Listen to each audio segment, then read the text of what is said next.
Desde as jornadas de junho de 2013, a jovem democracia brasileira vive um momento de êxtase. Com relevante papel das mídias sociais, o país assiste ao aumento progressivo da participação popular na política. Mas de onde quer que se olhe, a impressão que se tem é que as instituições públicas trabalham num modelo analógico, ultrapassado, enquanto a população descobre a força do mundo digital para exercer pressão e se mobilizar. Sob a presidência do vereador Rafael Rum, a Câmara de Pouso Alegre dá passos importantes para se aproximar da população, ouvi-la e dar as respostas que se espera dos representantes públicos. A conversa do Câmara Entrevista de hoje é com ele. Meu nome é Adevanir Vaz e o Câmara Entrevista está começando. Olá, vereador, seja muito bem-vindo ao Câmara Entrevista. Vereador, qual que é a avaliação que o senhor faz do momento político que o Brasil atravessa hoje? Bem, eu faço uma análise mais simplista, porque eu acredito que uma análise mais geral possa ser feita por sociólogos, por cientistas políticos, mas é fruto de várias ações.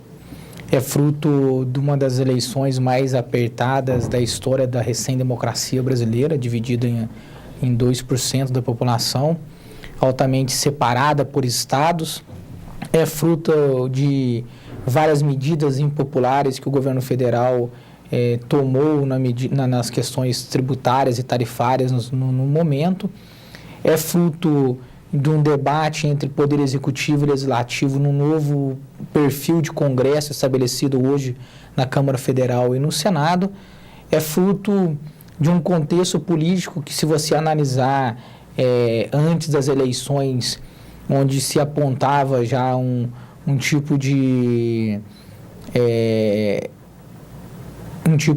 análise no sentido de que as duas maiores forças partidárias atuais do Brasil, o PT e o PSDB, passam por um problema de desgaste institucional e por um desgaste de gestão muito grande, onde se apontam a necessidade de uma via alternativa, onde se aponta a necessidade de uma discussão diferente daquilo que está sendo apontada nos últimos 12, 16 anos entre as duas, da polarização vermelha e azul, né? E é fruto de uma série também de escândalos de corrupção envolvendo várias frentes aí, federativas e autarquias no Estado, na União, e onde aponta uma real necessidade da reforma política, né? Onde se coloca, por exemplo, os principais escândalos das maiores empreiteiras hoje do Brasil, as maiores empresas realizadoras de obras no Brasil, por todos os 27 estados federativos envolvidos aí em questões de corrupção nas autarquias públicas. O senhor acredita que isso também seja reflexo hoje da falta de novas lideranças políticas, principalmente dentro desses grandes partidos? O senhor citou PT, PSDB. Eu acredito hoje que falta a proposta do diálogo eficaz, né? Daquele diálogo propositivo, não daquele diálogo que fica só no campo do discurso, né? Até porque você tem uma onda de protestos que acontece em junho e julho, antes da Copa do Mundo, pedindo avanços em políticas mais abertas, e você tem um resultado eleitoral nas urnas de uma Câmara mais conservadora. Como é que você analisa isso? 100 mil pessoas estão nas ruas do Rio de Janeiro pedindo, por exemplo, que pautas mais abertas fossem atendidas pelo parlamento, mas o resultado da urna é o inverso, né? Então, como que a gente analisa todo esse sentido? Eu vejo sim que o PT e que o PSDB precisa passar por um processo de reformulação interna. No caso do Partido dos Trabalhadores, que é o partido que eu sou filiado, ele se distanciou demais dos movimentos sociais, distanciou demais da juventude. Recentemente, saiu uma pesquisa em que o PT deixa de ser o partido preferido pelos jovens. O PT vem sendo o partido preferido pelos jovens há mais de 15, 20 anos, né? Então, isso aponta de uma forma significativa a renovação, não só de idade, onde tem que buscar mais a juventude para dentro das políticas públicas e políticas partidárias, mas isso exige também da instância partidária mais compromisso com essa reflexão, né?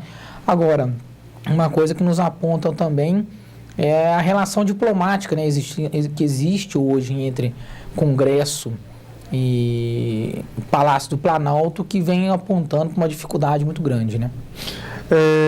Trazendo a discussão para Pouso Alegre, o senhor assumiu a presidência da Câmara esse ano e com a principal proposta aí de promover essa aproximação do Legislativo com a população. Esse intento, né, ele tem sido proposto pelas instituições públicas já e raramente se consegue êxito, né, nesse movimento. Como que o senhor pretende alcançar esse objetivo? Primeiro, com um princípio interpretativo, né? Eu acredito que no momento de crise são os momentos que a gente cresce. E acredito profundamente que quando você promove um diálogo resolutivo, você tem que entender que o primeiro cenário que te espera não é o cenário confortável. É o cenário da crise e é o cenário que você vai escutar aquilo que você não quer escutar, ou você vai escutar muitas vezes aquilo que vai mexer com você em vários sentidos, né? Mas quando você coloca que aquela crise ela pode se tornar um potencial resolutivo, que aquela crise pode se tornar um mecanismo de se resolver uma situação, aí você se coloca numa mesa de diálogo resolutivo. O que nós estamos tentando fazer na Câmara é mediar as situações, né? Você tem um lado do Poder Executivo que tem aí o seu entendimento, e o lado, né, da necessidade que oriunda dos movimentos populares ou da população, que tem um outro entendimento. Nos exemplos que nós tivemos aqui na Câmara, principalmente de uma forma mais prática, nos 3 últimos exemplos, nós intermediamos aqui uma discussão em torno da Guarda Municipal, intermediamos aqui uma discussão em torno do piso, da adequação do piso salarial dos agentes comunitários de saúde, e estamos intermediando também a questão do SEMA, né? No caso da Guarda, nós pontuamos de ambos os lados e como a Câmara poderia ajudar e como os dois lados teriam que ceder para a gente conseguir uma mesa comum, um resultado prático e salutar. E foi o que aconteceu. A Prefeitura não tinha condição de atender na íntegra as reivindicações da Guarda, mas apresentou um projeto escalonado que pudesse atender, então, o que a Guarda queria. Dessa forma, a nossa mediação foi fundamental para que isso pudesse acontecer. Um outro detalhe que é importantíssimo, que tem que ser colocado para a gente, é que em casos, por exemplo, da mediação dos agentes comunitários de saúde, foge da gente, uma vez que as regras da implementação é definida pelo governo federal. Mas quando chega na municipalidade, você precisa fazer suas adequações. Para que isso seja feito, é importante dizer que ambos os lados têm que escutar, como a gente, algumas vezes, coisas que não queriam escutar. Então não é um processo simplesmente de reivindicação. Eu quero vir aqui buscar a adequação do piso salarial. Pois bem, estamos lutando para atender o piso salarial da saúde, mas existe uma regra para aquela implementação. E quando aquela regra for seguida, às vezes pode vir, de repente, não beneficiar um agente comunitário da saúde em exercício no momento.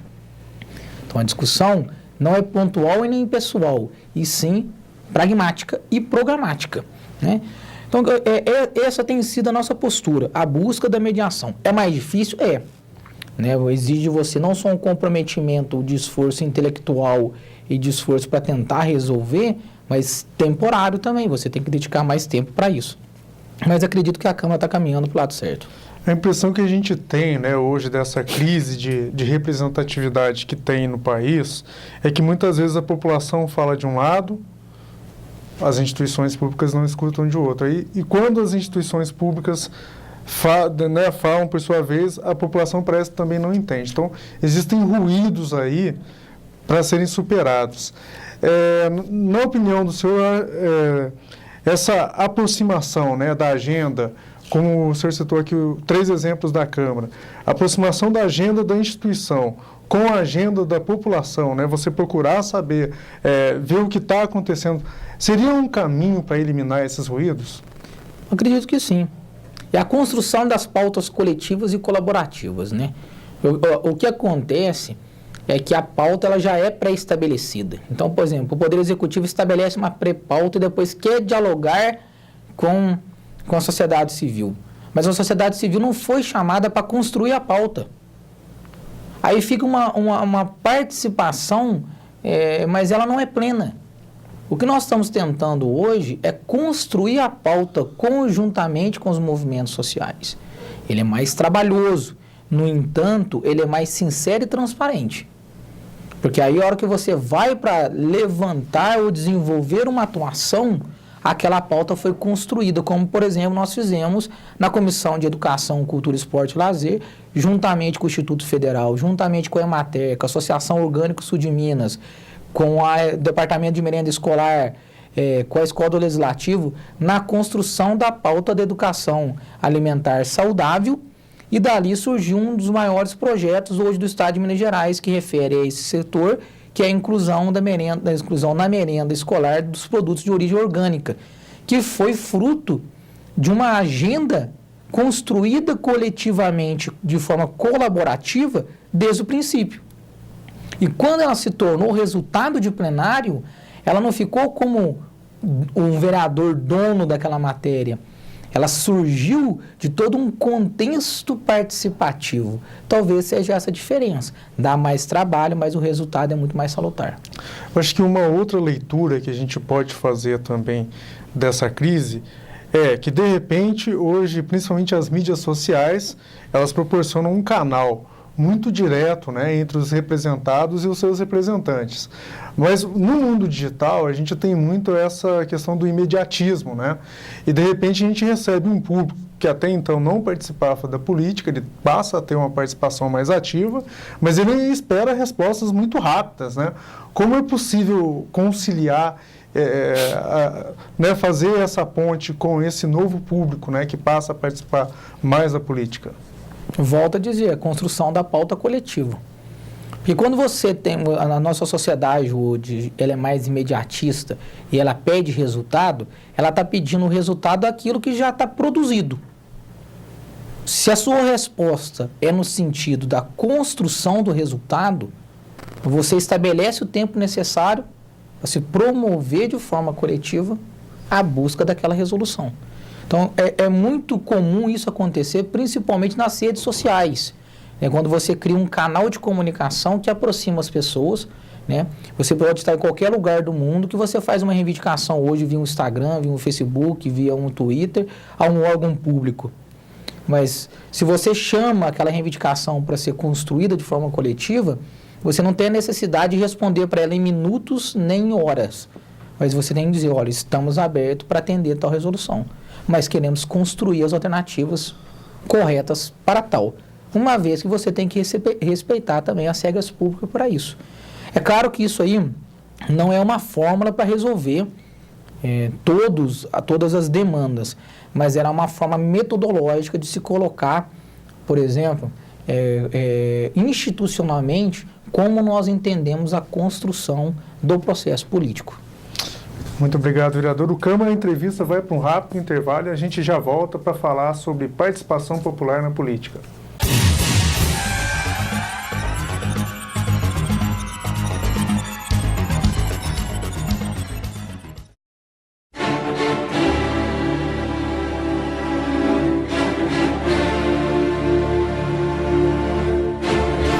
Legislatura 2015.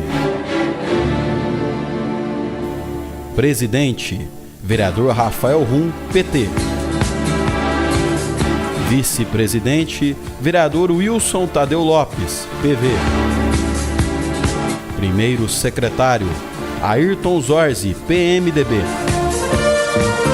Segundo vice-presidente, vereadora Dulcinéia Costa, PV. Segundo secretário, Maurício Tucci, PROS. Vereadores: Adriano da Farmácia, PTN. Braz Andrade, PPS. Flávio Alexandre, PR. Gilberto Barreiro, PMDB. Hamilton Magalhães, PTB. Hélio Davan, PT. Lilian Arbô Siqueira, PSDB. Mário Mendes de Pinho, PT. Ney Borracheiro, PPS. Dr. Paulo, PSL.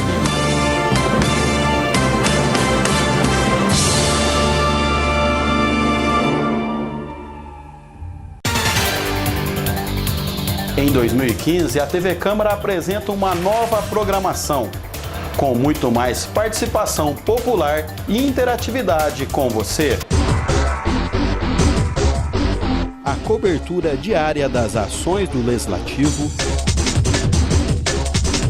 a transmissão ao vivo de todas as sessões ordinárias, extraordinárias e solenes, as ações da ouvidoria do Legislativo, novos programas com as atividades do Museu Histórico e também da Escola do Legislativo, reportagens na rua com a cobertura dos principais fatos e notícias que interferem no dia a dia da população. TV Câmara 2015, levando o Legislativo até você.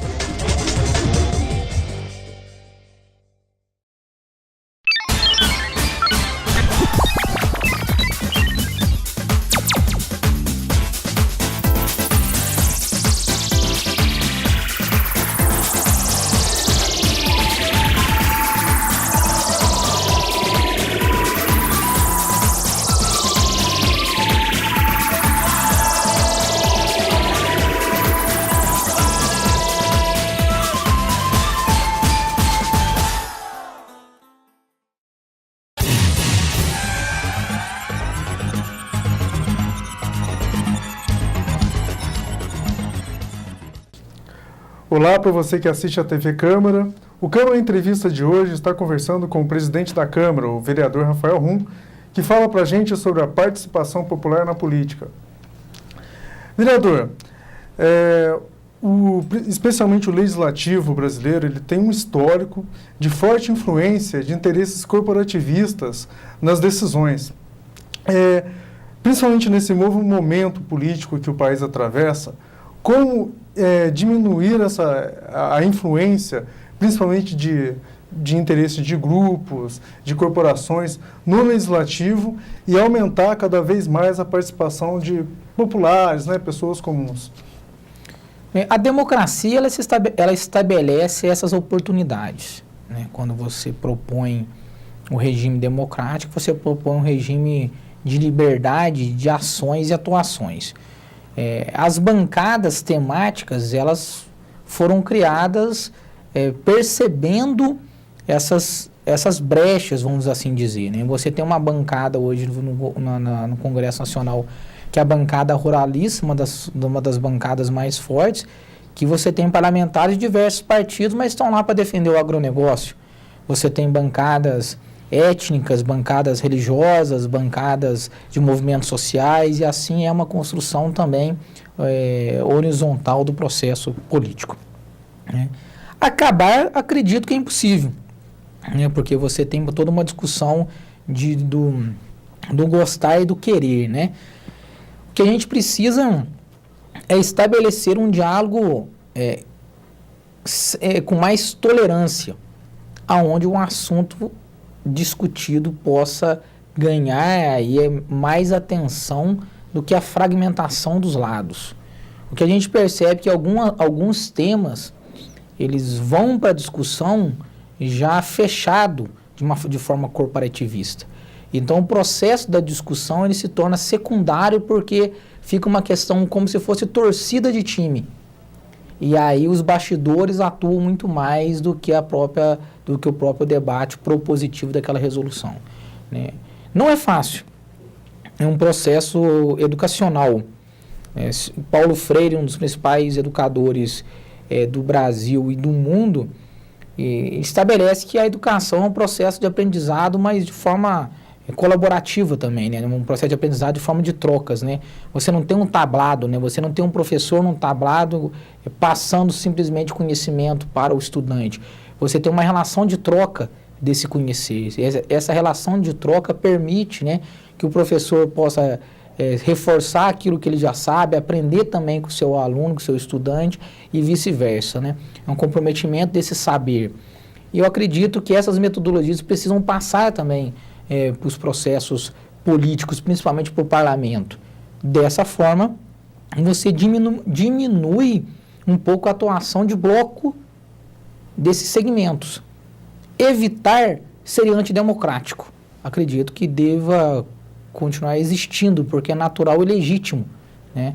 Você, de repente, defende o agronegócio ou defende a agroecologia. É legítimo eu juntar com outro parlamentar que defende como eu a agroecologia, e nesse ponto nós convergimos e, de repente, outros não, mas no ponto que há convergência entre a gente, há essa afinidade entre a gente, que é um esforço comum para atuar para pautas... Mas então, hoje o senhor não acredita que existiria uma representação desproporcional, né, você pega lá os representantes do agronegócio, que tem um peso, né, alguns temas têm uma relação desproporcional, porque nós vamos estabelecer a origem financeira do processo da campanha eleitoral, e aí que nós vamos voltar para a reforma política, né?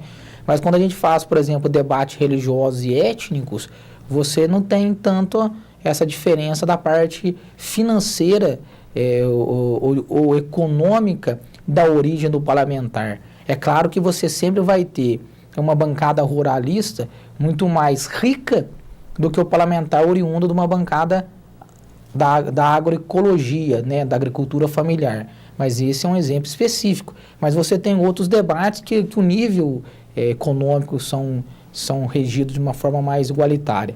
Mas essa não é a discussão.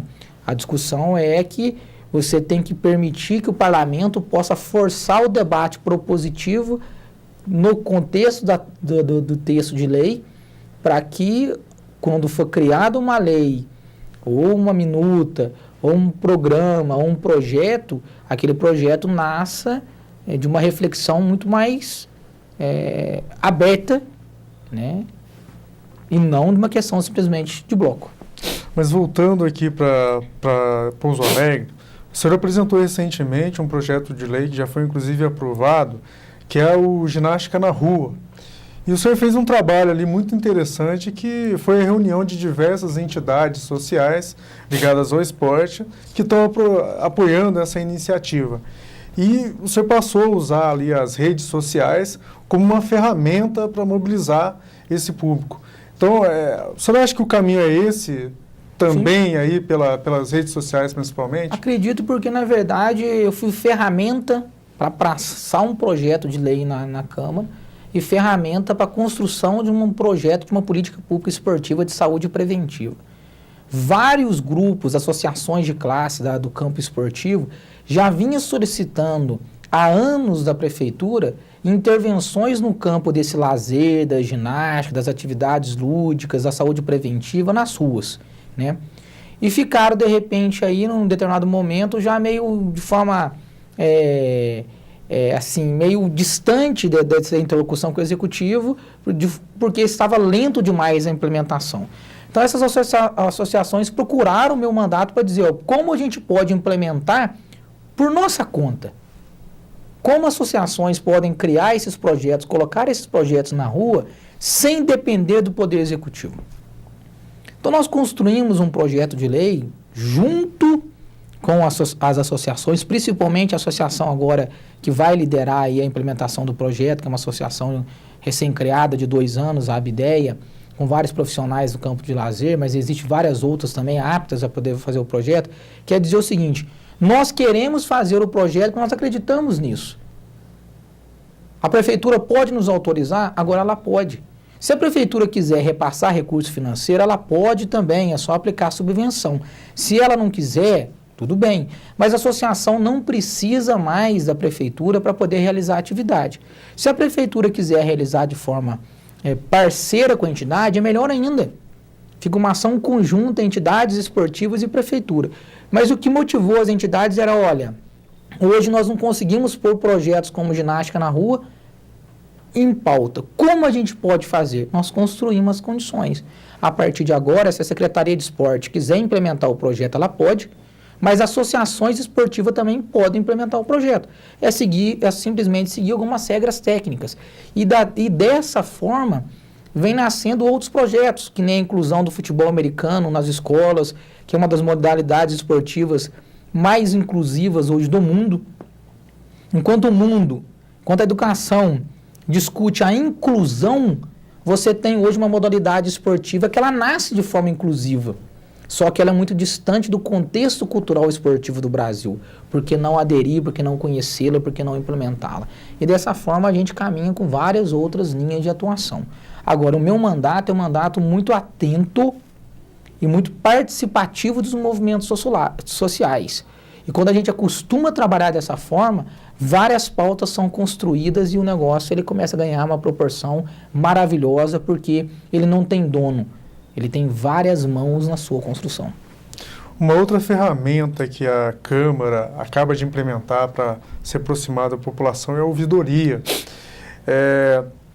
A ouvidoria já tem diversas experiências, principalmente no estado de Minas, diversos órgãos já adotam. Acredito que seja um dos estados que tem essa estrutura mais desenvolvida. De que forma você acredita que a ouvidoria vai auxiliar os trabalhos do Legislativo em Pouso Alegre? A ouvidoria ela vai permitir a institucionalização de algumas ações por meio da consulta popular. Não só da ouvidoria que vem escutar as demandas, reclamações, sugestões, críticas da população, mas a ouvidoria de forma itinerante e propositiva. Nós recentemente votamos no ano passado um projeto que resolveu problemas de área de ruralidade de 15 mil moradores na cidade, que são a questão dos chacramentos. Se você for hoje nas áreas rurais de Pouso Alegre, eu acho que 2% da população sabe que esse projeto foi votado e foi a Câmara que propôs as discussões dessa matéria, né? É natural que os processos críticos caminhem com grande escala nas mídias e as pautas positivas caminham de uma forma mais devagar. Então, se você não tiver ações como levar essas informações que são de interesse público a toda a população, como que você pode exigir que a população conheça, então, o trabalho que está sendo realizado na Câmara? Então, a ouvidoria nasce com isso. Nasce não só com o contexto de ouvir, refletir e atuar. Dessa forma, ela fortalece o Poder Legislativo de Pouso Alegre. E, além da ouvidoria, além dessa nova forma de enxergar o legislativo frente à população, que outras ferramentas o senhor acredita que possam aumentar a participação popular na Câmara de Pouso Alegre? Bem, a Câmara tem 7 comissões permanentes e temáticas. Essas comissões, cada comissão dela participam 3 vereadores. A Câmara hoje possui toda uma estrutura de logística que dá para qualquer vereador que queira, por meio das comissões, ou que queira, por meio do seu próprio trabalho individual enquanto mandato, apresentar, discutir, construir ações, né, e trazer a população para dentro da Câmara. Isso tem que ser uma demanda não só institucional, mas tem que ser uma demanda levada em consideração também pela atuação de pela postura de cada parlamentar e cada gabinete. Qual que é o mote de atuação daquele gabinete? O que a Câmara hoje está construindo são as condições para que o parlamentar possa desenvolver o seu trabalho. E se ele defender a tese da participação popular, cada vez mais essa Câmara vai estar fortalecida. Vereador, o Câmara Entrevista agradece a sua presença aqui hoje e a gente volta na próxima semana com mais uma entrevista.